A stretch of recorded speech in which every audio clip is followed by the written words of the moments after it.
दोस्तों आपने आज से पहले कई मुर्गियों और सांपों और अन्य जानवरों के अंडे देखे होंगे, लेकिन आज हम आपको कुछ ऐसे अंडे दिखाने वाले हैं जिसे आपने आज से पहले कभी अपने सपनों में भी नहीं देखा होगा।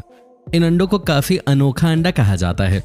आखिर वो कौन से जीव के अंडे हैं जो बाकी अंडों से अनोखे हैं, ये जानने के लिए आप हमारे साथ इस वीडियो के अंत तक बने रहिए। साथ ही आप हमारे इस वीडियो को लाइक और चैनल को सब्सक्राइब करना बिल्कुल न भूलें। टिनामो, इस पक्षी के अंडे कई रंगों के होते हैं। इस पक्षी के अंडे ग्रीन, ब्राउन और ब्लू कलर्स के भी हो सकते हैं, जिसकी वजह से इन्हें अपने अंडों को छुपाने में किसी प्रकार की समस्याओं का सामना नहीं करना पड़ता।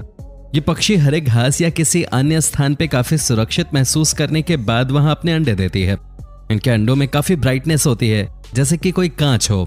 इसी के दौरान वैज्ञानिकों ने टिनामाऊ पक्षियों के अंडों पे एक्सपेरिमेंट किया, लेकिन वैज्ञानिकों को कोई खास बातें पता नहीं चली। बस वैज्ञानिकों का कहना है कि इनके अंडे अलग अलग एंगल से देखने पे अलग अलग कलर में भी चेंज नजर आएंगे। हम आपको बता दें कि इनके अंडे इतने खूबसूरत होते हैं कि कोई शिकारी इन अंडों को खाना ही नहीं चाहेगा। नंबर 2, सदर्न क्रॉसवे। दोस्तों ये पक्षी उड़ नहीं सकते, जो कि ऑस्ट्रेलिया के खास प्रजातियों में से एक हैं। ये पक्षी दुनिया के दूसरे सबसे वजनदार पक्षियों में से एक हैं। ये पक्षी अपने नीले मुंह और काले पंखों की वजह से काफी पॉपुलर हैं, लेकिन आप इसकी सुंदरता पे बिल्कुल भी मत जाइए, क्योंकि ये जितने सुंदर होते हैं उतने ही हमलावर भी होते हैं।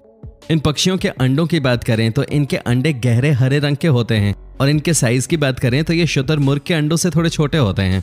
लेकिन शुतुरमुर्ग के अंडे देखने में भले ही बड़े होते हैं, लेकिन वो नॉर्मल अंडों की तरह ही दिखाई देते हैं। लेकिन क्रॉसवे के अंडे इन्हीं की तरह सुंदर दिखाई देते हैं। अंडों से बच्चे के निकल जाने के बाद ये अपने बच्चों के साथ 9 महीनों तक रहती हैं। उसके बाद उन्हें अपने हाल पे छोड़ देती हैं, जिससे कि इसके बच्चे पर्यावरण में आजादी से उड़ सकें और वो भी इस प्रकृति का आनंद ले सकें। Number 3, Robins egg. दोस्तों ये पक्षी देखने में काफी सुंदर होते हैं, क्योंकि इनके पंख ब्राउन, पेट सफेद और चेस्ट ऑरेंज होता है, जिसके कारण ये काफी रंग बिरंगे दिखाई देते हैं। जिस तरह ये पक्षी इतने सुंदर हैं, उसी तरह इनके अंडे भी काफी सुंदर होते हैं, जो कि ब्लू कलर के होते हैं। आपको ये अंडे बाकी सारी पक्षियों से काफी अलग दिखाई देते हैं। ये पक्षी पूरे साल में 3 अंडे ही देते हैं, और इन अंडों से बच्चों को निकलने में लगभग 2 हफ्तों का समय लगता है। इस पक्षी को आप भी नजदीक से देखना चाहोगे, क्योंकि इतने सुंदर जो होते हैं। Number 4, peregrine falcon. दोस्तों ये पक्षी दुनिया के सबसे तेज पक्षियों में गिना जाता है। साथ ही ये पक्षी काफी फुर्तीले होते हैं।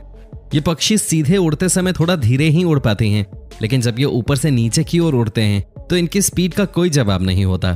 ये तब लगभग 322 किलोमीटर प्रति घंटे की दर से उड़ते हैं। हालांकि अगर हम इनके घोंसले को देख पाएं तो एक फीमेल पेरिग्रीन फैल्कन एक बार में सिर्फ 3 ही अंडे देती है, और अगर हम इनके रंग की बात करें तो इनका कलर ब्राइट होता है।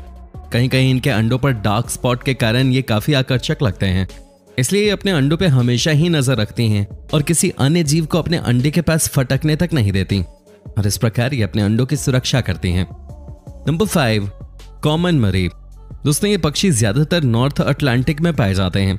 यहाँ के ऊंचे ऊंचे पहाड़ दिखाई देने के साथ ही ये पक्षी उन्हीं पहाड़ों से गिरते हुए भी दिखाई देंगे। दोस्तों घबराइए नहीं, ये पक्षी इसलिए नीचे की ओर गिर रहे हैं क्योंकि इन्हें जीना होता है। इन पक्षियों का पंख काफी छोटा होता है, इसलिए इनकी माँ सही प्रकार से खाना लेके नहीं उड़ पाती, और इसलिए वो पानी के ऊपर तैर रहे होते हैं ताकि उनकी माँ उन्हें सही से खाना खिला सके। दोस्तों अगर हम इनके अंडों की बात करें तो इनके अंडे सबसे अलग होते हैं, और इनके अंडों का रंग पीयर शेप में होता है। इसका कारण सिंपल है, इन पक्षियों को अपना घोंसला बनाने के लिए कोई खास जगह नहीं मिलती, इसलिए वो अपने अंडे सीधे पत्थरों के बीच में देती हैं। इन अंडों को असामान्य देख रखाव की जरूरत होती है, ताकि वो सही समय से पहले ही नदियों में न चली जाएं। अच्छी बात है, नहीं तो ये अंडे नदियों और समुद्रों में तैरते हुए नजर आते। Number 6, kiwi. दोस्तों कीवी दुनिया की सबसे विचित्र पक्षियों में से एक है, क्योंकि ये उड़ भी नहीं सकते। साथ ही हम अगर इसके चोंच की बात करें तो वो काफी लंबी होती है। साथ ही चोंच के ऊपर ही इसकी नाक होती है, और इनके पंख काफी रंगीन दिखाई देते हैं। और दोस्तों अगर हम बात करें इस पक्षी की, तो इस पक्षी के काफी सारे गुण दूसरे पक्षियों से नहीं मिलते, लेकिन फिर भी ये बाकी पक्षियों की तरह ही अंडे देती है। लेकिन अगर हम इस पक्षी के अंडों की बात करें तो इन्हें देखकर हमें एक ही कहावत याद आती है, जो हम सभी ने बचपन में सुनी होगी। आपने भी सुना होगा कि अक्ल बढ़ी या भैंस, लेकिन यहाँ भैंस की जगह अंडा है। अगर हम इनके अंडों के बारे में बात करें तो इनके अंडे का वजन लगभग 450 ग्राम का होता है, जो लगभग उनके शरीर के वजन से 20 से 25% होता है। यह अंडे देने से लगभग 1 महीने पहले तक ये पक्षी खूब खाना खाती है, लेकिन अंडे देने से 2 दिन पहले वो कुछ भी नहीं खाती, क्योंकि इनके शरीर में खाना खाने के लिए जगह ही नहीं बचती। इसके अंडे ही इनके शरीर के 3/3 हिस्से में होते हैं। पता नहीं इस पक्षी के साथ ही ऐसा क्यों होता है। अब दोस्तों आप ही सोचिए कि कोई जीव अपने आप को इतने समय तक कैसे भूखा रख सकता है। Number 7, red winged black birds. दोस्तों अब तक तो आपने काफी सारी पक्षियों और अंडों को देख लिया है, लेकिन रेड विंग्ड ब्लैकबर्ड पक्षी की बात ही काफी अनोखी है, क्योंकि इस पक्षी का रंग तो काला होता ही है, लेकिन इनके शरीर के पंखों पर लाल रंग का कलर होता है जो काफी अच्छा लगता है दिखने में, जो इन पक्षियों में चार चांद लगा देता है। ये वाकई में काफी मजेदार पक्षी होते हैं, क्योंकि इनके गुण ऊंचाई के साथ साथ बदलते रहते हैं, जिसके कारण ये पक्षियों की जातियों में काफी मशहूर है। ये पक्षी नॉर्थ अमेरिका में पाए जाते हैं और इन पक्षियों को काफी मुश्किलों का सामना करना पड़ता है, जैसे कि सांप, मिंक और अन्य जानवर इस पक्षी के घोंसले से इनके अंडे चुरा ले जाते हैं। इसलिए ये मादा पक्षी अपने अंडों को काफी सुरक्षित जगह ढूंढने के बाद ही अपने अंडे देती है। ये अपना घोंसला वहां बनाती है जहां इन्हें सबसे ज्यादा सुरक्षित महसूस होता है। साथ ही ये पक्षी लगभग 1 हफ्ते तक अपने इन घोंसलों को मिट्टी और टीचरों से जितना मजबूत बना सके बनाती हैं।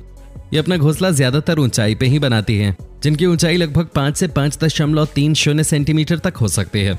वैज्ञानिकों ने भी एक खास प्रकार की बात को नोटिस किया है, जो कि इनके अंडों को लेकर है। इनके अंडों का कलर एक जैसा ही होता है, यानी कि ब्लैक स्क्रीन या ब्लैक स्पॉट इन अंडों को उनकी ऊंचाइयों पर निर्भर करता है। ये अंडे जितनी ऊंचाई पे देती हैं, उनके अनुसार ही इनके अंडे का स्पॉट बदलता रहता है। अब ये तो बता पाना काफी मुश्किल है कि ऐसा क्यों होता है। अब ये बात तो आपको मादा पक्षी से ही पूछना पड़ेगा। नंबर 8, हनी बीज। दोस्तों हनी का नाम सुनते ही हमें मुंह में मिठास का आनंद आने लगता है। सच में शहद के आगे तो पृथ्वी की सारी मिठास फीकी पड़ जाती है। साथ ही आपको इनके डंक के बारे में भी पता होगा कि किसी इंसान को एक बार डंक लगने के बाद उस इंसान का क्या हाल होता होगा। ये तो आपको पता ही है, उस इंसान का सारा होलिया ही बदल जाता है। लेकिन दोस्तों हम इनके शहद या इनके डंक के बारे में बात नहीं करेंगे, बल्कि आज हम मधुमक्खियों के अंडों के बारे में बात करेंगे। हो सकता है कि बहुत से लोग जानते होंगे कि मधुमक्खियों में सिर्फ उनकी रानी मधुमक्खी ही अंडे देने का काम करती है, और हम आपको बता दें कि रानी मधुमक्खी का जन्म भी आम मधुमक्खियों की ही तरह होता है। इनके प्रजनन की शुरुआत होती है लार्वा से और करीब 16 दिन बाद रानी मधुमक्खी का जन्म होता है। 12 दिन बाद रानी मधुमक्खी अडल्ट स्टेज पे पहुंच जाती है और ये रानी मधुमक्खी बड़ी होने के बाद कुछ ही दिनों तक हवा में घूमकर 6 नर मधुमक्खियों के साथ अपना संबंध बनाती है, जो रानी मधुमक्खी अपने पूरे जीवन काल में एक ही बार संयोग करती है, जिसके बाद वो हर दिन लगभग 1000 से 1500 अंडे देती है, जो कि काफी ज्यादा होता है। हम आपको ये भी बता दें कि अंडे देने की प्रक्रिया लगभग 2 सालों तक चलती रहती है। इन मधुमक्खियों के छत्ते के हर एक होल में एक अंडा होता है, जिसमें से बारी बारी करके एक एक होल से मधुमक्खियां बाहर निकलती हैं। साथ ही रानी मधुमक्खी के अंदर एक खास प्रकार की सुगंध होने के कारण सारी अन्य मधुमक्खियां रानी मधुमक्खी के पीछे पीछे उड़ती है। साथ ही इन मधुमक्खियों के अंदर भी इनकी एक यूनिटी होती है, क्योंकि जब भी कोई अन्य जीव इन पे हमला करता है तो मधुमक्खियां एक साथ होकर उनका सामना करती हैं। सच में ये बात तो काफी मजेदार है। दोस्तों क्या आपने कभी मधुमक्खी के शहद को चखा है, या कभी मधुमक्खियों की यूनिटी से आपका सामना हुआ है क्या? यह हमें कमेंट बॉक्स में लिख के जरूर बताएं। नंबर 9, प्लवर। दोस्तों इस पक्षी के साथ तो सच में काफी भेदभाव प्रकृति ने किया है, क्योंकि इस पक्षी का साइज काफी छोटा होता है। साथ ही ये पक्षी दिखने में काफी अच्छे लगते हैं, लेकिन ये पक्षी ज्यादातर समुद्र के किनारे पाए जाते हैं, जिसके कारण ये जंगलों और पेड़ पौधों से काफी दूर होते हैं। अब आप ही बताइए कि जब ये पक्षी अपने अंडे देने वाली होंगी तो क्या ये मीलों दूर से अपने घोंसलों को बनाने के लिए लकड़ियां ढूंढ के लाएंगी, या फिर धरती के अंदर गड्ढे खोदेंगी? लेकिन फिलहाल इन पक्षियों ने अपने अंडे देने का जुगाड़ लगा लिया है। दरअसल प्लोवर पक्षियों की 2 प्रजातियां पाई जाती हैं। पहली प्रजाति का नाम यूरोपियन प्लोवर है और दूसरी प्रजाति का नाम स्पेसिफिक गोल्डन प्लोवर है। ये दोनों ही प्रजातियां अपने अंडों को एक खास प्रजातियों के पैटर्न में रखते हैं, जिससे कि यह अंडे सारे अन्य जीवों से छुप जाएं और अनचाहे मेहमान इन्हें ढूंढ ना पाएं। इन पक्षियों के येलो कलर और डार्क पैटर्न टुंड्रा के लैंडस्केप में पूरी तरह से छिप जाते हैं। ये पक्षी अपने तरकीब में इतने कॉन्फिडेंट होते हैं कि ये पूरी जिंदगी अपना घोंसला ही नहीं बनाते। ये पक्षी बस छोटे गड्ढों में थोड़ी घास डाल देते हैं और अपना अंडा दे देते हैं। अब खुद ही देख लीजिए कि ये अंडे कितने अच्छे से छुपाए गए हैं। सच में दोस्तों इनकी युक्ति को देखकर तो इनके सामने अच्छे अच्छे पानी मांगने लगे। नंबर 10, अयाम सेमानी। दोस्तों अयाम सेमानी चिकन की एक प्रजाति है जो इंडोनेशिया में पाई जाती है। ये मुर्गे पूरी तरह से काले रंग की होती है। ये बाहर से ही नहीं बल्कि अंदर से भी काले ही होते हैं। इस जीव को क्रॉस ब्रीड करके बनाया गया है, जिसके कारण इनके अंडे काफी कम होते हैं। लेकिन अगर हम इनके अंडों की बात करें तो इनके अंडों का साइज बाकी अंडों से बड़ा होता है। साथ ही जरूरी नहीं कि उनका अंडा सिर्फ काला ही हो, ये कभी कभी ब्राउन कलर के भी अंडे देती हैं। तो दोस्तों आपको हमारी ये वीडियो कैसी लगी ये हमें कमेंट बॉक्स में लिख के जरूर बताएं। साथ ही आपके लिए हमारी टीम काफी मेहनत करती है, तो इसलिए एक लाइक तो आपकी तरफ से बनता ही है हमारी टीम के लिए। और साथ ही दोस्तों ऐसे ही मजेदार वीडियोस के लिए आप हमारे चैनल को सब्सक्राइब करना बिल्कुल न भूलें।